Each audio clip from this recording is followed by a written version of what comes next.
Yeah. S-Deuce is the name. Talking wrestling is the game. What's up, YouTubers? Sunday is SummerSlam, and I know we're all excited about it.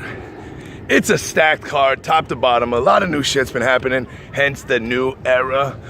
But a lot of the same old things have been happening. Like they say, authority figures wouldn't be on television as much. They're still on television just as much, if not even more now. But the card's okay. With the two main events, or three main events, Rollins and Balor, the Universal title, Dean Ambrose and Dolph Ziggler for the WWE title, and of course Brock Lesnar and Randy Orton. But what surprises could happen at SummerSlam? We know we're in this transition period now in WWE where people want to be excited. The internet ruins fucking everything. It's so hard to keep a secret in this business. That's what made 96 to 99 so good, because there was shock value to everything. I remember being in the Centrum watching Mick Foley and Worcester win the title that night. It was taped, sure, but nobody thought Mick Foley was going to win the title. And I'm telling you, if it would have happened now, everyone 2 days later would have known Mick Foley won the belt.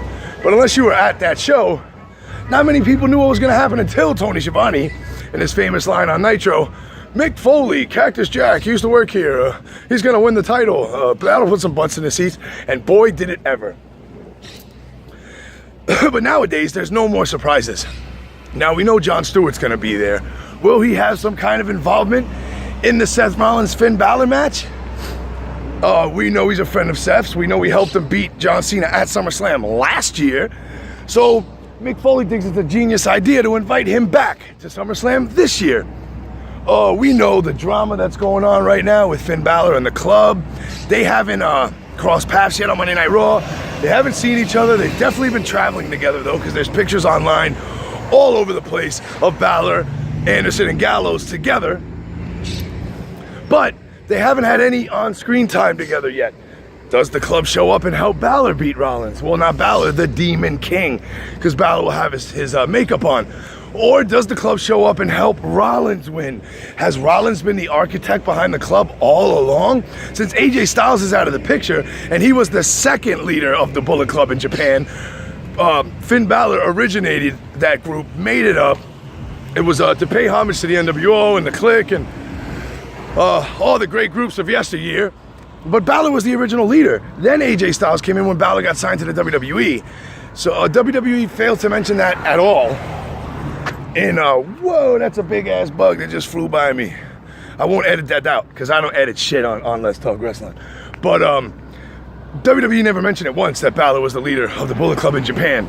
So maybe, just maybe, Anderson and Gallows attack Seth Rollins and help the Demon King win. Or, like I said, Seth Rollins was the mind behind it all. The architect. The genius that brought Anderson and Gallows to Raw in the first place and told Mick Foley not to draft AJ Styles, keeping him on SmackDown away from the club. That's one thing to think about, and that's a huge match. Another surprise, will Dolph Ziggler beat Dean Ambrose? We all know how Dean Ambrose had that awkward podcast with Stone Cold, and 100% Stone Cold's fault. He should have stopped pushing the issue for Dean to talk about his childhood. If you know who Dean Ambrose is, you know his past as John Moxley. He did a shoot with CWZ years ago talking about his childhood. It was very troubled. It wasn't bad per se. He's been down that road before. He didn't want to talk about it anymore. Stone Cold should have pushed the envelope, but it did make Ambrose look weak. And that promo that Ziggler cut on Tuesday night when he was talking about Ambrose not being able to put away Ziggler, and he was scratching and clawing and pulling his guts off the floor, and then all of a sudden, bam! Super kick out of nowhere. Ziggler has a shot to win this match and be the new WWE World Champ. I think it would shock a lot of people. I don't think there'll be any outside interference at all. And I think it'll just be a straight up match, and whoever wins will win clean. But what a surprise it would be if Ziggler beats Ambrose. So that's just a couple of surprises.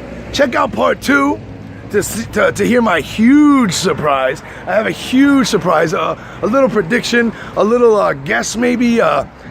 This could happen. I've been hearing rumblings from my outside sources in Orlando and in Connecticut and all over the dirt sheets have been talking about it. So check out part 2 to this video, SummerSlam Surprises. But don't forget to like, subscribe, share, tell a friend to tell a friend. No gimmicks needed. S Deuce is the name. Talking wrestling is the game. Let's talk wrestling.